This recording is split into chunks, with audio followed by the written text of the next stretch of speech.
Welcome to CIC number 14.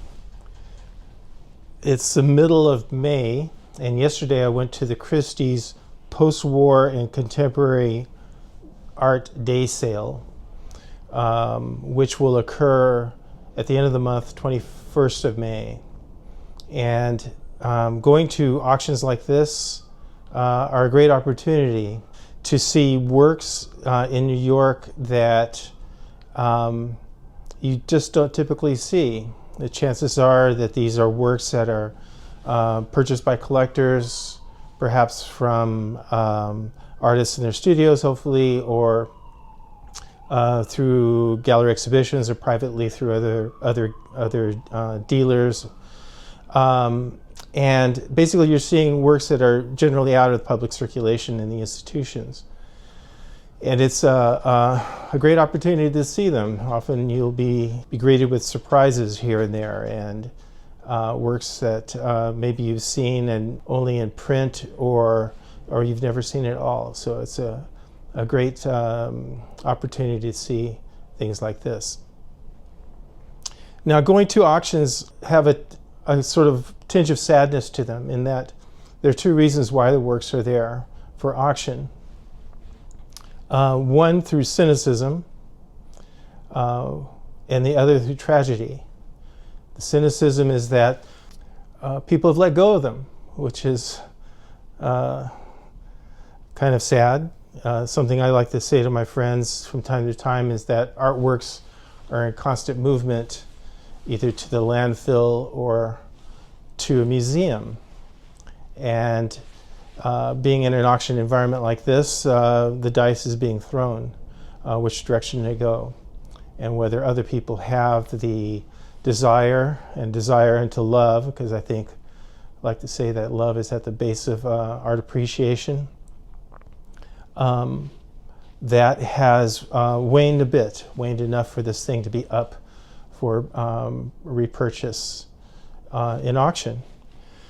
And tragedy because artworks could be there because of a change in a collector's life. The unfortunate change at the end of life, then they passed away, or the change perhaps that they've divorced. Two very sad occasions. So in a way, for me, there's this aura of sadness. But pushing that aside, the opportunity to see great work. There are 275 artworks on display, and I took my second camera that I purchased to record the interview with Saul Lostro in order to get a two-camera kind of shot, and that camera is an DJI Osmo Pocket 3. It's a great camera, love it. It's got a 1-inch sensor, all that business, probably equivalent to iPhone in some degrees, although I think iPhones have a better image. But it's also a camera on a gimbal. And what that means is my learning curve is just at the very beginning, and I've only operated this way, sort of moving in public and capturing images only maybe a couple of times. So what you're going to see is a pretty crazy camera movements here, but the Osmo's camera, DJI does a really good job, and I think I've smoothed out the gimbals enough where you won't be vomiting while you're watching this video. And again, 275 artworks on display. What I was able to record was only a quarter of them. If I had recorded them all, this would be a 4 or 5 hour video. And no one has the patience for that. I will be recording, I'll be editing as much as I've captured, which is about a little over an hour and a half or something like that. And we'll see how far down I can get it and getting rid of all the dead spots. And as always, for long videos, I'll make them available in the YouTube CIC channel, and the abridged will be available immediately on Substack. So that is, that's that. CIC, number 14, New York City, springtime. Enjoy.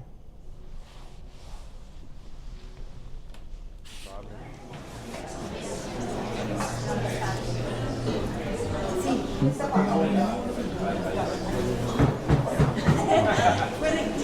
where do you want to start? I don't know, left to right? Let's go left. First of all, we're speaking on camera now. Okay. So I'm here with my friend Bob Franca, an OG artist in Manhattan, in New York. He went to the New York Studio School and studied with a number of great teachers. Can you name a few? Oh, I don't know. For I mean, people like Vicente, and that's another story. I mean, I have to like talk We'll have about to do that another some more episode. time. Yeah, that's another thing. Yeah, but often you mention, name drop a number of great artists that maybe they're visiting artists or something. Yeah. Ruben Knockin was one of them. People that influenced me, I think. Cool. Well, let's do this thing. Yeah, good.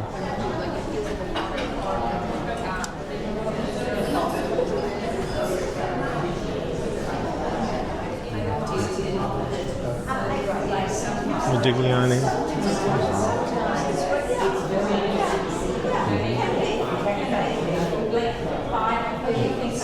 So it's just a trophy. Yeah, somebody's trophy.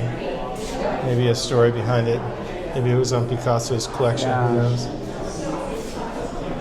Well, I think it's here for a reason because of influences. Or, Somebody's collection, no doubt, right? Yeah. Wow. Pablito.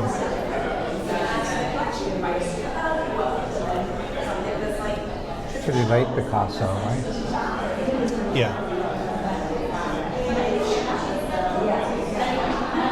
Well, it's nice to see a closer attention, at least in the late Picasso, right? I mean, it's a very limited palette, except that, kind of the warm reds are kind of unexpected. So everything is very cool. So I just love the way he knows how to use a limited amount of color.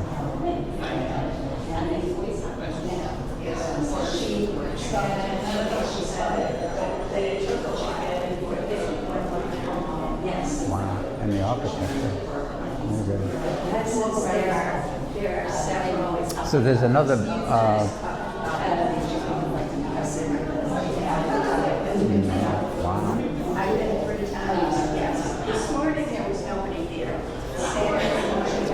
What year was this one?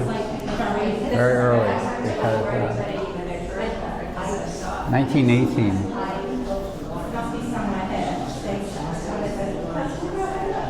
Early Moreau, before he found his ultimate language. Yeah.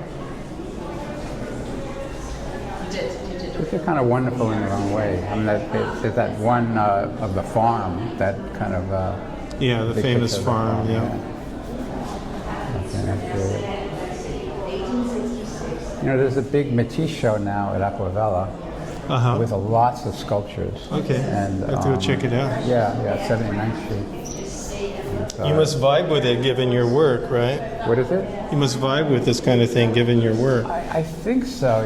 Except I'm going for more like kind of realism in a way now. But I love the inventiveness of it.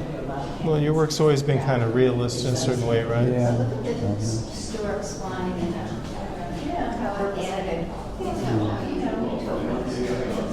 Why there was a block there because they needed to balance.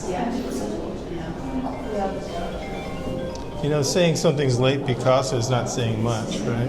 There's so many late Picassos. Yeah. But I remember the show at MoMA where the little skull was displayed. Where the what was? That skull that he made out of bronze. Yeah. That's a great piece and a great story behind it too.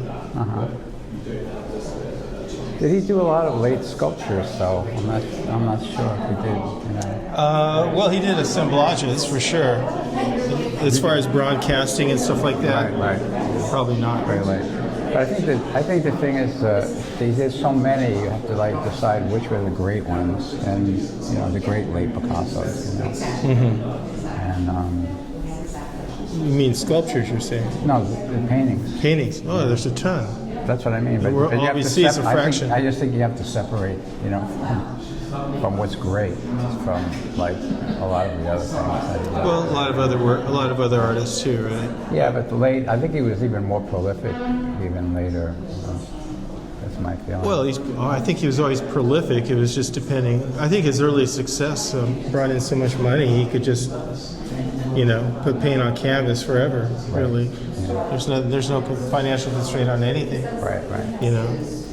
So it's kind of an extravagant career, really. Yeah. It'd be nice to use fine linen like toilet paper, like. But yeah, Chagall.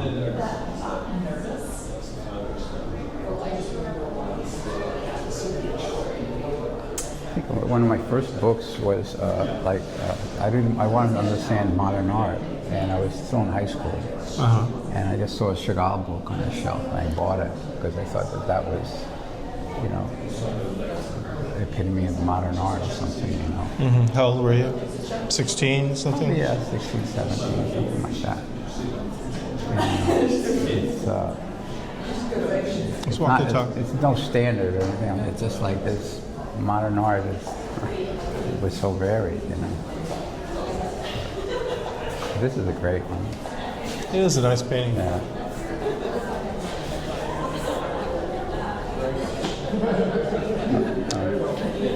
How he kind of the architecture, this Gothic architecture, just the freedom that Gothic architecture is so geometrically rigorous. Right. Yeah, right.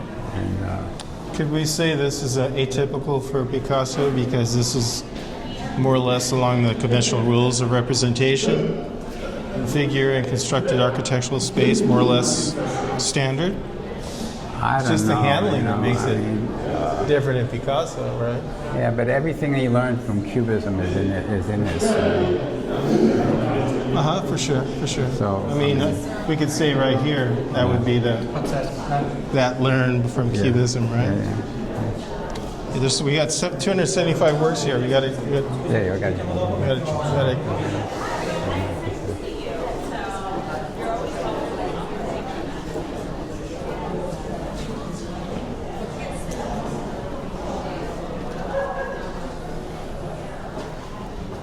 Here's your classmate, Christopher. Yeah.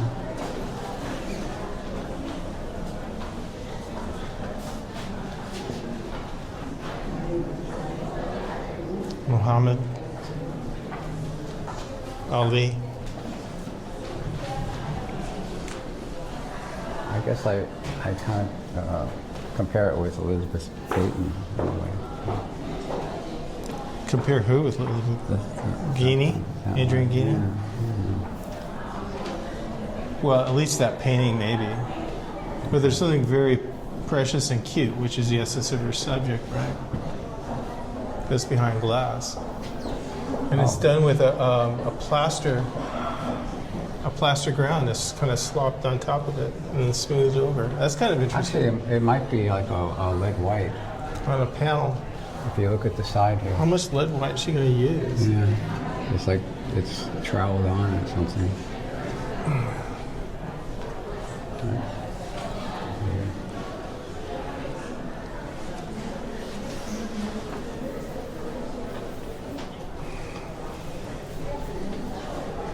Boucher, Hockney. And who's this? Who this? Oh, this is Basquiat. I love this mid-century display too. Right. It's a very odd It's piece. so good about Installation. Right. Well, it's a very domestic setting we're seeing. I see a lot. There's a lot of Rocher here. I think I've seen already.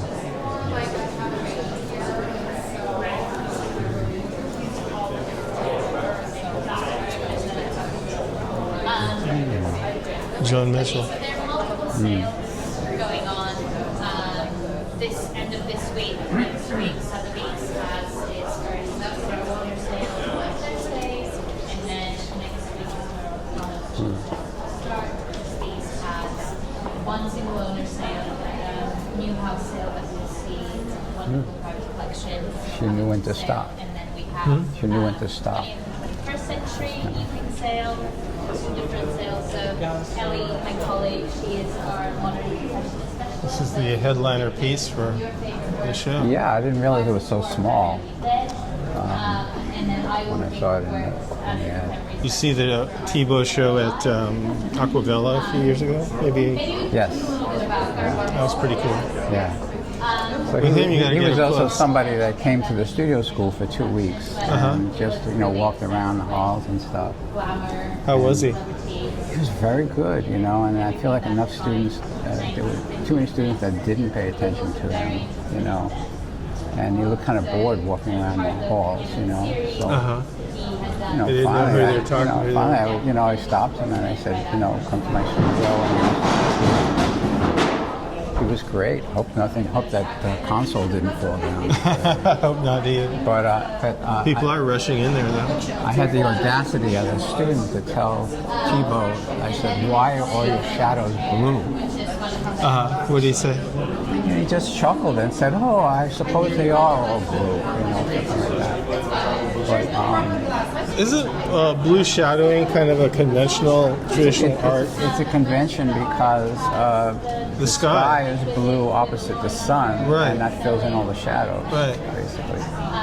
But it's not that blue, but he's just, Well, and it was always the same blue. nothing is not that. So it was in almost in like a Tebow formula. painting. It was almost like a formula that he used over and over again. That, I guess I was, as this audacious youth, I was criticizing it, but Every artist uses formula. Right, They all settle right, into right, a right. a technique or something. And I guess another headliner piece. Yeah. That's quite a presentation. I know. You got to get that. Look at that. Set into the wall. Anxious girl.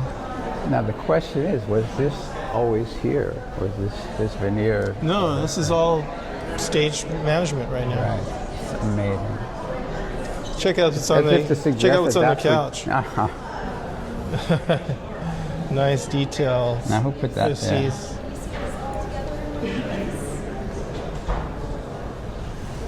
Wow. Nice detail. It's like theater. Exhibition copy, it said. Yeah. But again, domestic setting, right? Yeah. I don't take it. Thank you very much. It was very nice to meet you. Nice to meet you.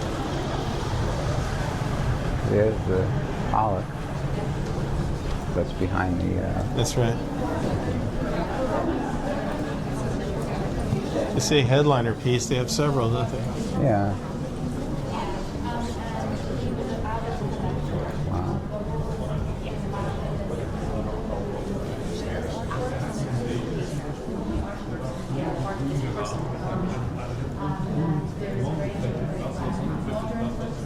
What a great way to light a piece, huh? Yeah. I can't help thinking that this was a good scale for him to stay in, which I'm not sure. Scale horizontally, you're saying? Well, yeah, just but yeah, it's quite wide, but I mean, it's just manageable to me, I think it's probably related to him, like moving, right? Of course, legendarily, he moved. Action. Yeah, it was physical. And this would be on the floor, but he could pace back and forth. Right. The problem Yeah. with the tall paintings is that you have to step into the painting, Right. track into it. But it doesn't look cropped. This was the size that he did the painting. It's very good.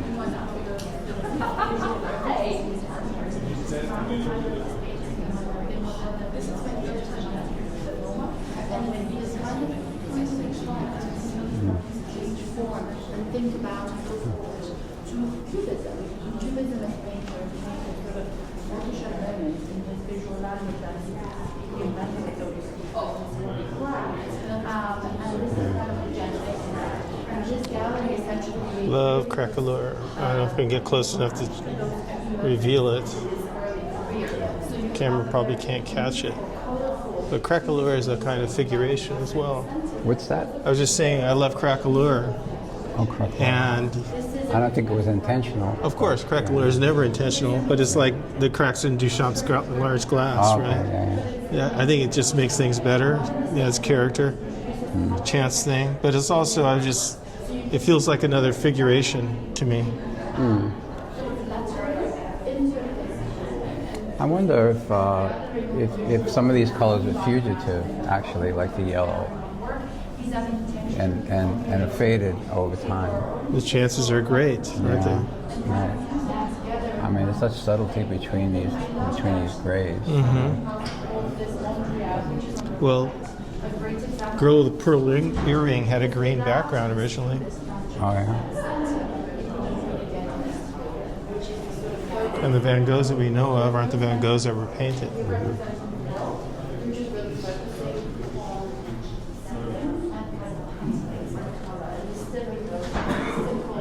Simple colors, really a very narrow range. Yellows. There is a really lovely Fernand sculpture by Picasso on one of his early models. So Picasso was a very advanced artist. Talking about that earlier Miro, this seems to be intermediary stage, right, between his discovery of just primary color and Well, I think, he came from, first of all, he's Catalan, very earthy, the Catalans. yeah. And the primitive stage is kind of like Malevic's later primitivist kind of work, the folk style. Right. You know, and it evolved into this kind of dreamscape kind of thing, which is Okay. Well, I think. this is nice. There's so much drawing in this painting. Yes. I mean, you could say it's all drawing. It's very, very special to see them in one place. And, the estimates that, we're talking about estimates, they really reflect the importance of these works as art historical terms, and never artistic terms. So we can see, we start moving in this direction and we'll take a little look, if we can take a look at the gorgeous color outside of the house. I'm going to zoom in over there. I was going to say not just the Catalan Spanish are earthly. Well, Picasso's an honorary Catalan. He spent so much time in Barcelona. That's true. Yeah, right. Yeah. But really born in Malaga. Malaga, Yeah, right? which is all the way south. I don't know if this camera can capture what I'm seeing here, but Yeah. and I want to just put this lens right up to the canvas. I'm going to be arrested here, but it's great to see. It's a nice pocket Picasso to have in your house, right? And there's some crackage too. I like the frame too. Silver leaf, it looks like. I got to frame the painting you gave me still. Maybe I'll go do it like this. I'll gold leaf a frame within a frame.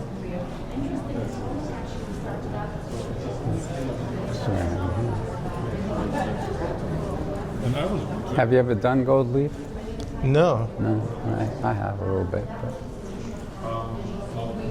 Oh, it's the Johns, not for my own work. But the buddies, yeah. Rauschenberg and Johns. Yeah. Think of them as the great friends, but I wonder how friendly they were, really. Well, there's stories. Yeah. Stories of friendship? Well, both. Stories of. I remember hearing Rauschenberg reading that, he just lives alone. He never sees anyone. What does he do? What kind of a person? Oh, angry that he was such a loner. Right, whatever. You got to accept a friend's personality, don't you? Otherwise, you don't know who your friend is. How much of a friend are you if you don't know who they are? Right.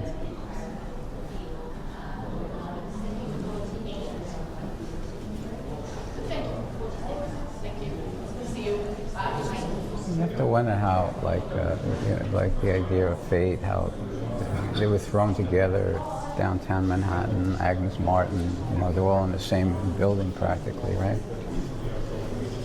Agnes Martin was with them in the same building? Yeah, Really? I think so, yeah. next door or something. Where, you know, they're all in the same.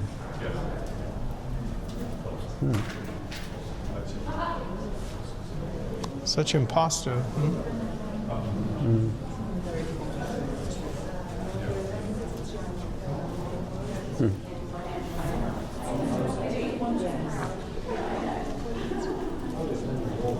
Who's this? Is that a Warhol? I don't know. Warhol. Is it? Yeah. You don't think of Warhol as conceptual artist. You know? Right, paint by numbers, Yeah. right? That's like. What year are we talking about?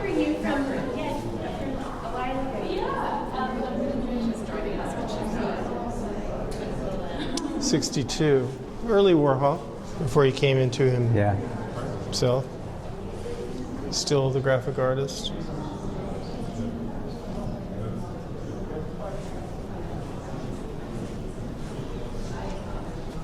Lichtenstein. He was so jealous of him that he invented Ben-Day dot thing. Oh, jealous of Warhol. Warhol was jealous that Oh, Lichtenstein that he did that. got that first, you know, got that first. Well, Lichtenstein noticed first, I'll say. Yeah. It's unusual Johns, isn't it? Very. Alley-oop, what year? Executed in 58. There's figures in there. Super early. Yeah. It's like a comic strip. It's I alley-oop. think. Yeah, it's the title of the painting. It's a comic. All three of these are placed. Oh, right. Right. It's clever.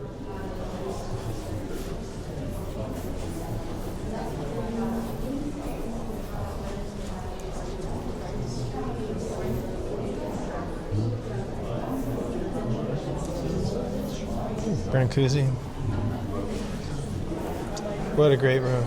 Installations, it's unbelievable. Cylindrical room.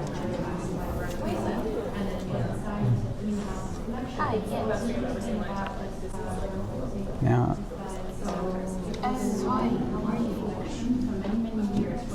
Or cylindrical room. but is that? I mean, I can understand the base definitely, is right, but do you think the railing was? It's all very Art Deco, isn't it? Yeah, but was the railing part of original piece or that? How much just, liberty? I'm sure Christie. that cube that it sits on is what he originally. I would think the cylinder is too. But You think so? Yeah, because he was famous for like the bases, you know, you know, becoming. Let's not pass Mr. Bacon. Oh. How do you think that compares with that Picasso we just saw, that portrait? Yeah, it's interesting. Which would you rather have? I'd have this. It's interesting. No? Everybody's got Picasso. It's interesting. I like it. That's a problem of overproduction. Banalize your own work. Overproduction. Yeah. I mean, he's a bit silly with that, wasn't he?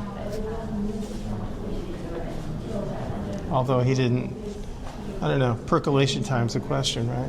Well, How much time no, it takes to percolate into. He worked within his limitations very well, I think.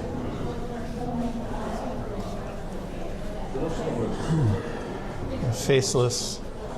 You could have an exhibition called Faceless, you know. Bob Thompson, my friend Henry Taylor. Oh yeah. And all those bulbous heads from the 70s, you know, things like that. Yeah. Brancusi. Put that Yeah. in the show.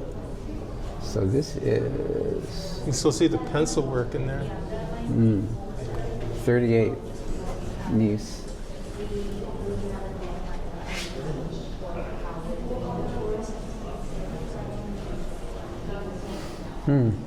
Agnes gun collection. Yeah.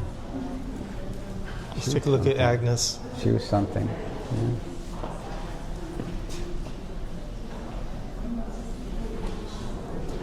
Hats off to collectors. I like, for obvious reasons, I guess, but I like them because they're custodians. Yeah, she did more than just being a great collector. I mean, she helped a lot of people. See, I mean, I like going to these auctions because you're seeing work that you don't see in institutions because they're Right. collected.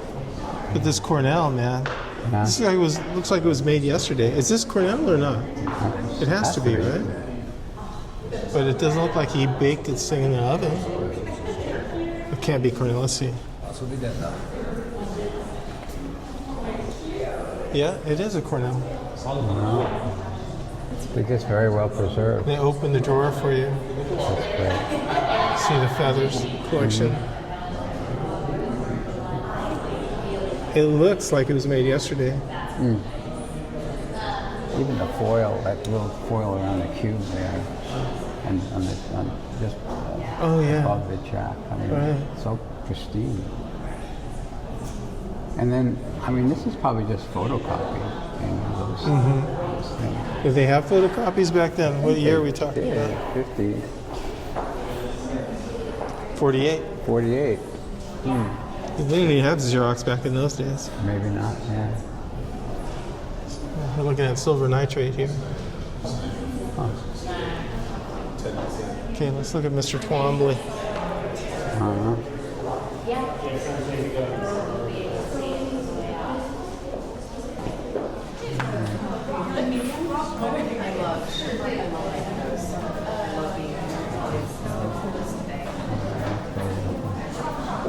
God, what is Henry Moore? Look at that. More, that's kind of pretty.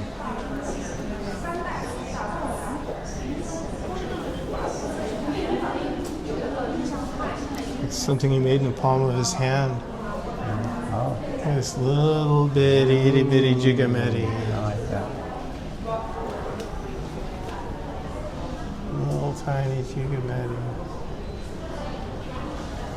Can't see it on camera. I don't know this guy. I don't know Gonzalez. Well, he helped Picasso, basically, with when Picasso wanted to do metal sculpture. Oh yeah. Yeah. So he's an artist, or was he like his Yeah, assistant? He was his own artist, but I think he didn't do the sculptures for Picasso, I don't think. But I think that's true.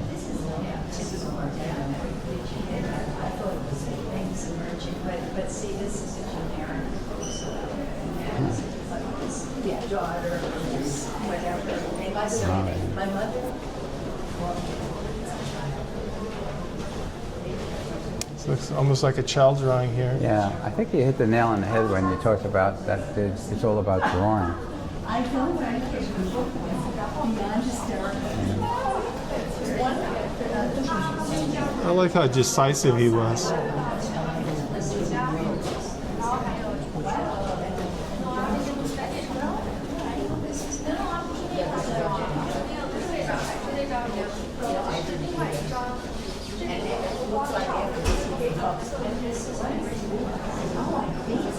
The pressure of this white, you know, and how he plays with the ground, and there's never a figure ground problem. You know, it just kind of works. You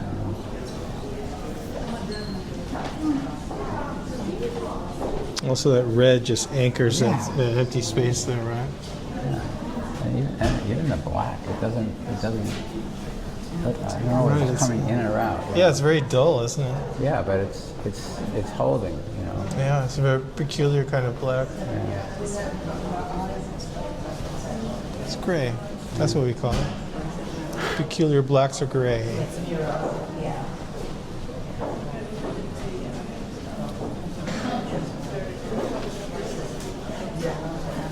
So, because I'm taking welding now, you know. Uh-huh. He never welded. He hardly ever. He's just weld. He just these are used mechanical connections. Yeah, he made these canals. I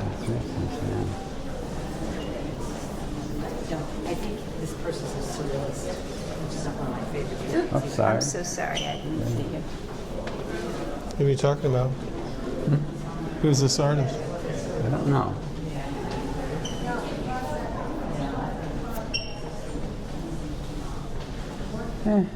Yeah. Yeah, that's all, man. If it gets too, you know, I don't know, too technical or something, it doesn't do much. You know. But let's see. It's an oddball We corner. went that way already, yeah. Yeah, let's go in the other room. Okay. And I think this. You think they're still upstairs? My God, there's a lot. I'm sure it is. 275 works. It's probably 3 floors of this.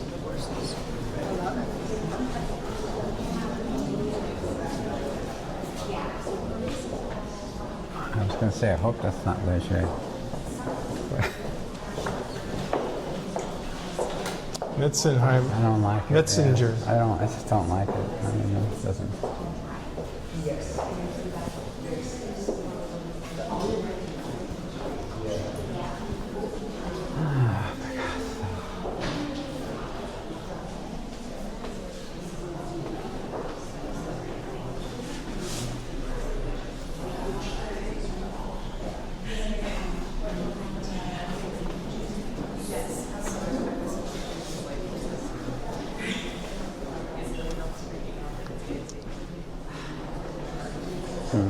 I don't know this. I don't know who that is. Henri Hayden. You know, do you familiar? No, never heard of the guy. Yeah, I mean, there were a lot of pretty decent cubists, you know.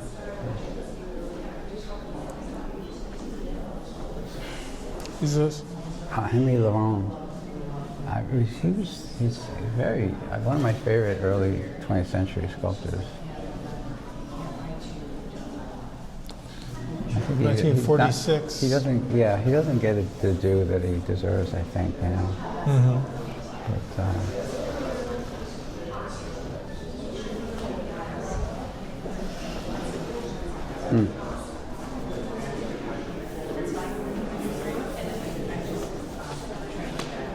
It's unusual. Brock. Rock, yeah. Makes me hungry. 43. 23. Picasso. With sand in the paint. Sand and glue, probably. Did you see that Gnoli show? That No. artist. So Sal Ostro wrote a thing in the Oh yeah, I read the. Yeah. yeah. So he put sand in the paint. Uh-huh. And also, I saw the show. It was a good show. Yeah, oh, that's the same as that guy, right? Yeah. This is early though. Let's see, 21.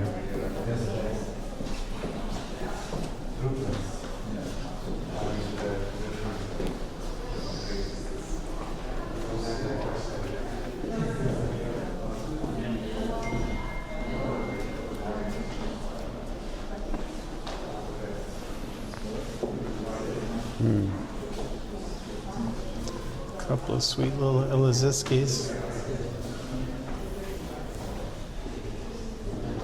Shout out to Russell Maltz. I'd love to have a Leger, and it's pretty reasonable compared to most. It's 150,000 estimate Uh-huh. for a nice drawing. You know. Price of an apartment in a small city. Right. Right. This frame, man. Jeez. The figures are great. What's going on here? People These are walking- nail heads. Oh, the frame. We love your frames. Yeah. Yeah. Crazy. Idiosyncratic.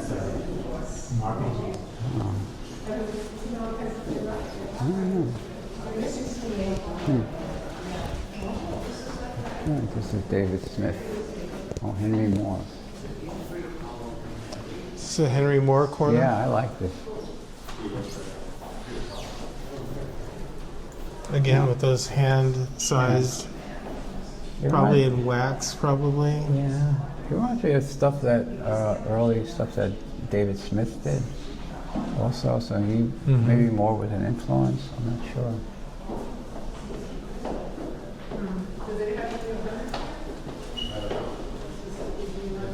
I like this a lot. I'm partial to relief.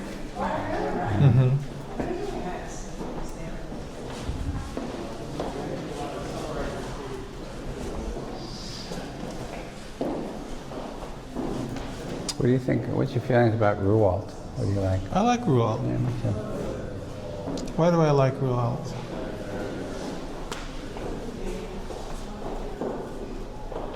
It's like that big fat wet brush.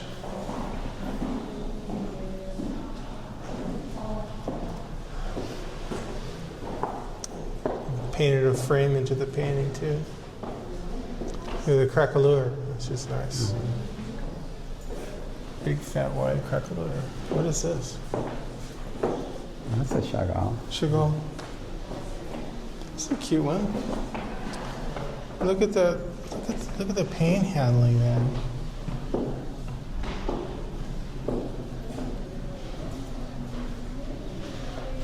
It's like he was painting with toothpicks. Well, you certainly have a history, and there's lots of paint under there. There's lots of changes. It's a very thick one. But you can see the changes. There must have been different drawing going on. But it's very resolved.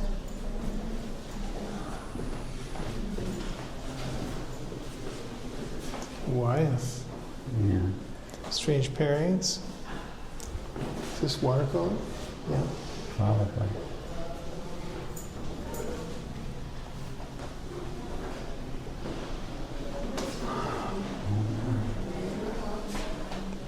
Another Wyeth.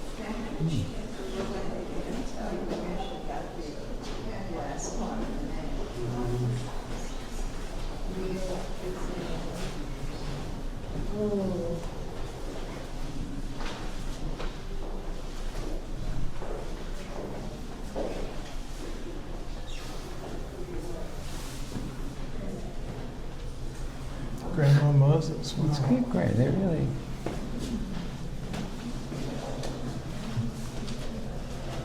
Closer you get in, the more you see. Yes. She didn't start painting until she was like 90 or something. No way. I think something like that. How many years? How many paintings did she do in her Quite life? a lot. Yeah. There's a museum up in Bennington. It's small, you know, but quite a lot of work. It's just, they're so well. This whole section here is just beautiful. It's like a Bruegel. Yeah. And look at the frame.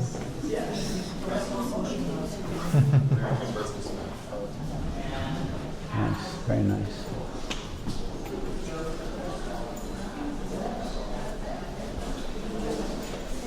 Diego Rivera.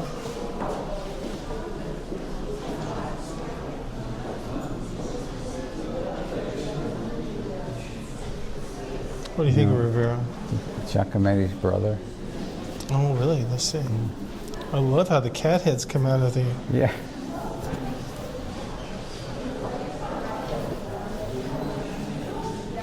Those cat heads just coming out of that glass. So funny. I've seen this elsewhere, though. Yeah. Well, he did. There's a whole bunch of furniture. Oh, there's a bunch like that. Yeah, that's what he did. That's what he was known for. Oh, really? I mean, he helped Diego with the brother Giacometti. Looks like he cast the whole thing. Yeah. Well, this isn't stock metal, right? In pieces, I think, Yeah, for sure. and then welded. And then together. weld it together. Yeah. Did they have welding equipment back in those days? Oh yeah, this is welding thing. Maybe forging metal. I don't Yeah, know. forging. You know, like you see the joints and things. It's pretty good though. It's pretty good. I mean.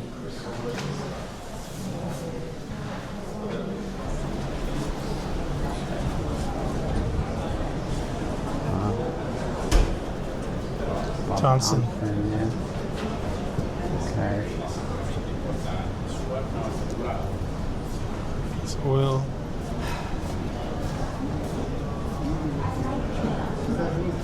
Like a violent scene.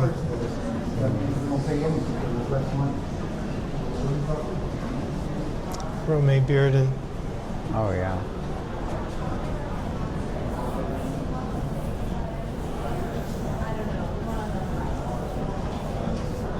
Collage. Odysseus Good. This is also. and the Lotus Eaters is the title of this one. That Nolan movie coming out, everyone's thinking about Homer. Say that again. With a Nolan movie coming out, everybody's thinking about Homer.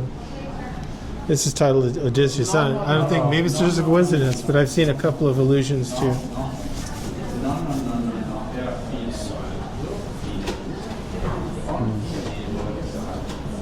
I really like his work. Yeah,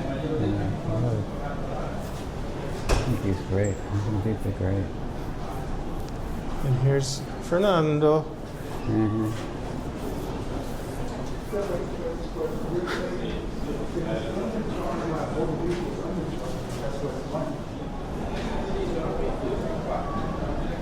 You know, What are you thinking? I'm thinking how, like, you know, Botero and Hockney, they knew how to please. You know, they knew how to please. I see it differently. I see Really? that their kind of approach to art gives them access to genres that are out of bounds for a lot of other modern artists. You know, so here, you know, street scene, Out of bounds in terms of not, it's too prosaic. But this kind of thing makes you Sounds think like- that, you know, he could do a take on Velázquez the way Picasso did. You know what I mean? Right. That was within his remit. but it wouldn't be as valid as you're saying? I would say it's valid enough. He produced a body of work. I don't begrudge any artist that has a body of work and has a supporting group of collectors.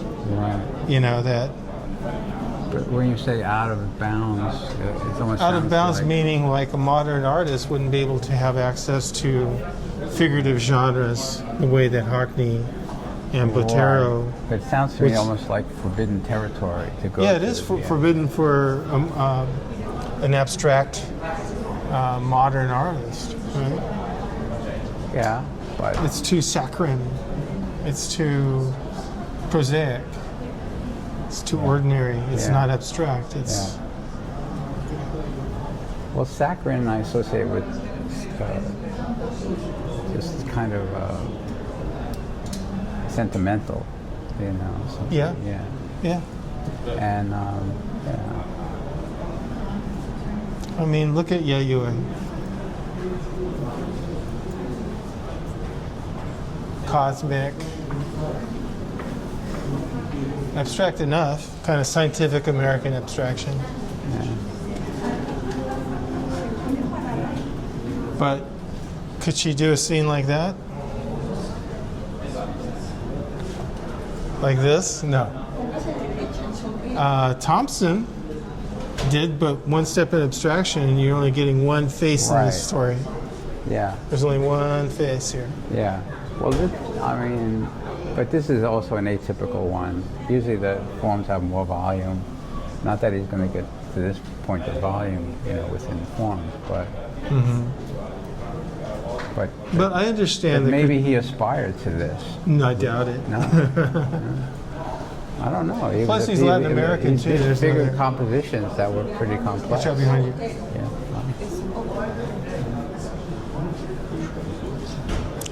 Let's go upstairs. All right. We saw that. We saw that. Yeah, we came out of there. Is this little room here? This one? Yeah. No, right? Oh, we didn't go into this little room. More big, more.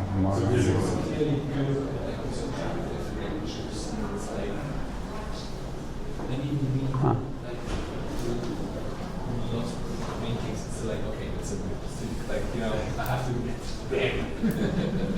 Skills.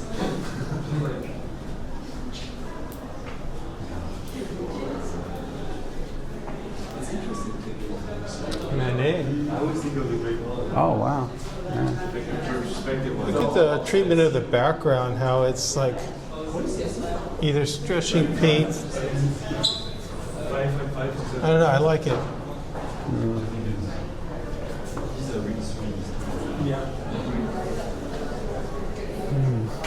Where are you guys? You're going to something? I would even argue that these aren't even Picasso's. I don't know.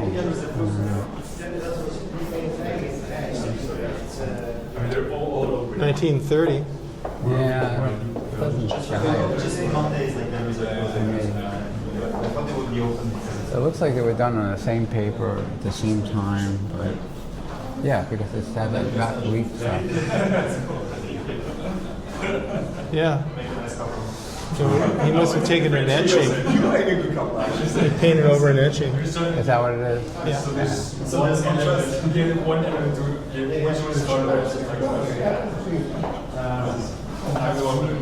He wasn't feeling that well that day. I know this one.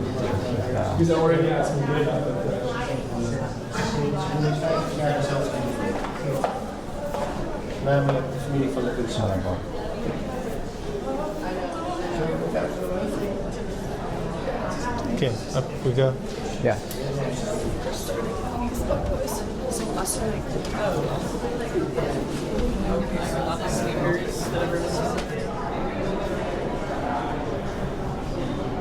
Oh my God, look at this. Guess who that is? Klein. Oh my goodness. Wow.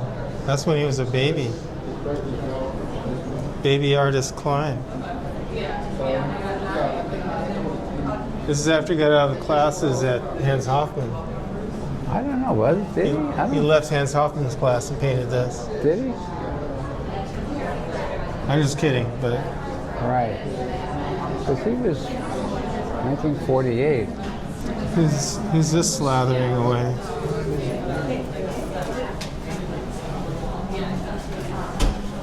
Ripoll. What year? French, right? Yeah, Yeah. 64. That's crazy. 64, that's pretty crazy.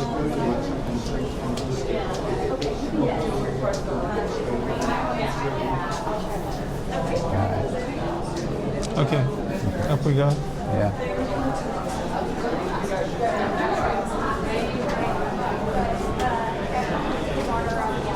If you need anything before the sale, just give me a shout. I'll send you the PDF. I think you're right. There might be 3 floors.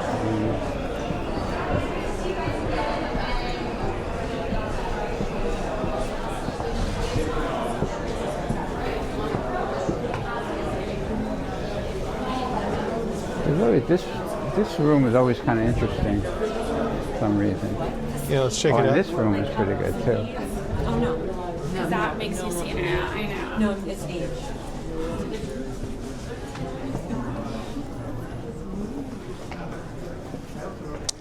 This room, they always hang it with a kind of similar kind of feeling, right? Yeah.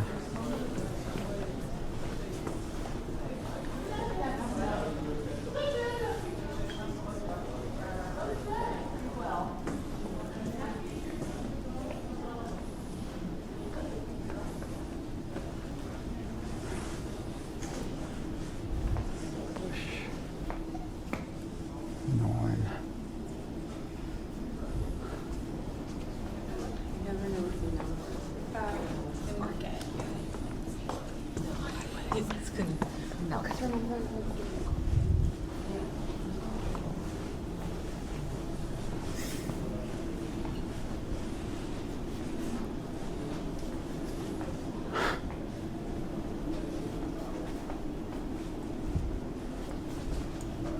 And what is that feeling?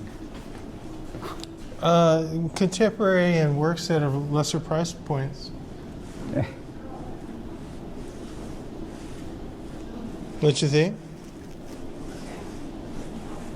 I don't know. I think they put large things that Less valued, are not very good.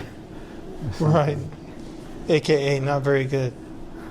But I'd hate to end up in this room.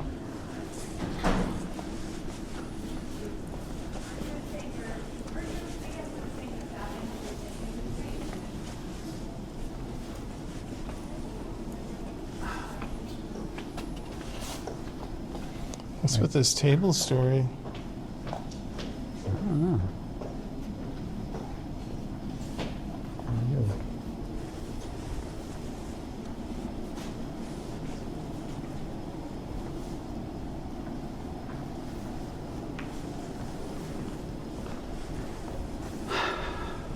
Yeah.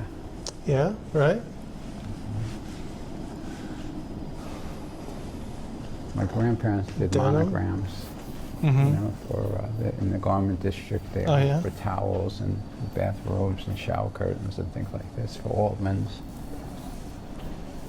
My grandfather supposedly designed them, sort of, but they were from books of styles, and they had to change the letters if they chose that style to correspond to, you know.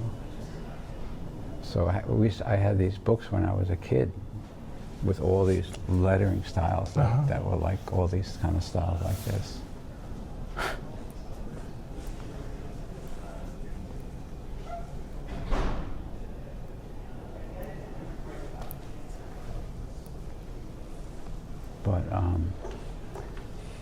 But yeah, even like the Joan Semmels, like, you know, it's not very, she was like still learning to paint.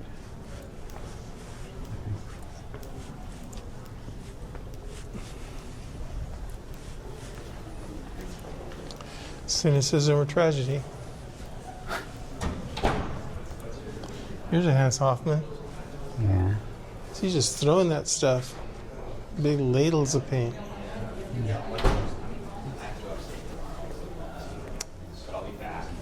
Fussy areas, not so fussy. I see. That's Hans Hoffman. I don't see it like coming together. You know, I see like No, he was hit and miss. wonderful details. You know, but No, he's hit and miss for sure. yeah, definitely.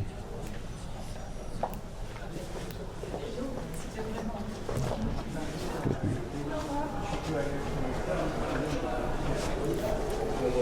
What do you think of Saul? Peter Saul. I don't know. You know, it's like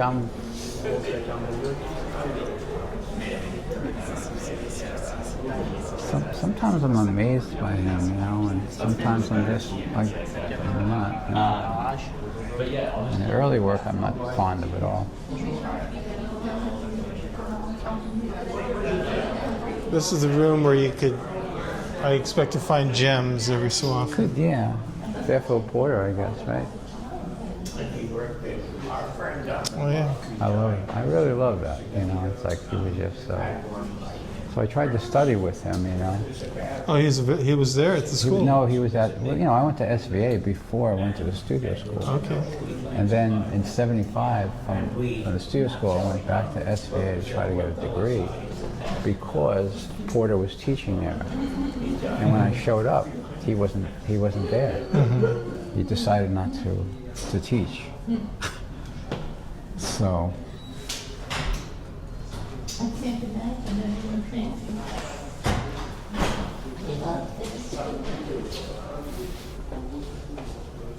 Oh, there's our Alex.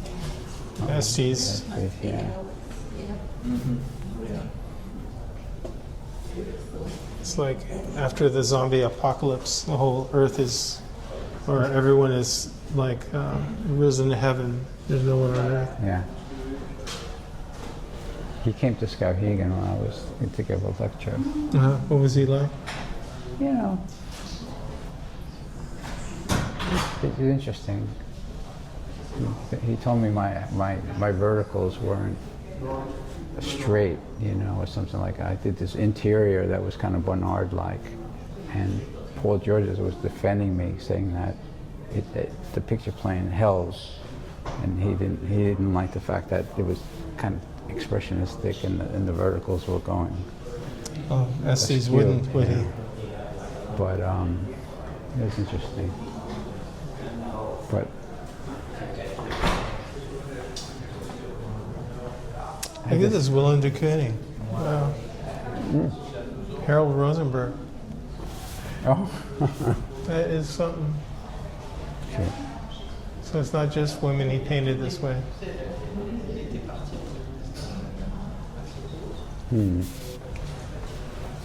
Gorky.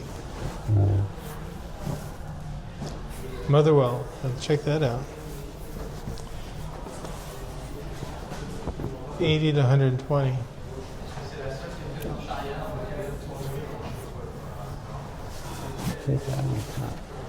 Little Mark Toby.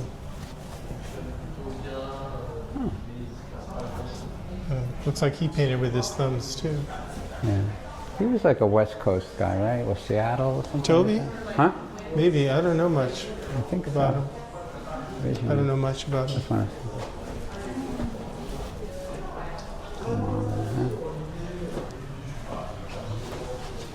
Looks good. I bet you that's mid-70s.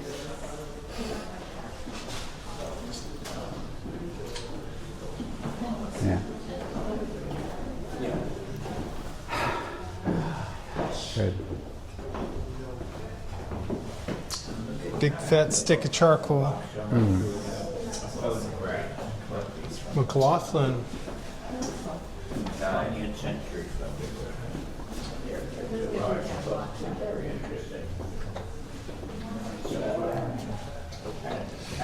San Francis. You always get a feeling of dime a dozen with San Francis. About what? Like With how? San Francis, you get a feeling of or I get a feeling of dime a dozen. Diamond. Well, it A was, sense of triviality, which is unfortunate. I just think it was just overly prolific or something, you know? Right. Yeah. I mean, Where's McLaughlin?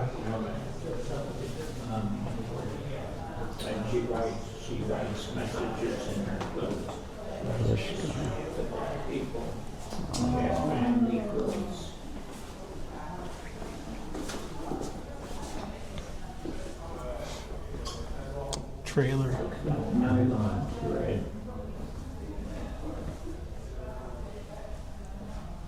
This is number 30 to 50.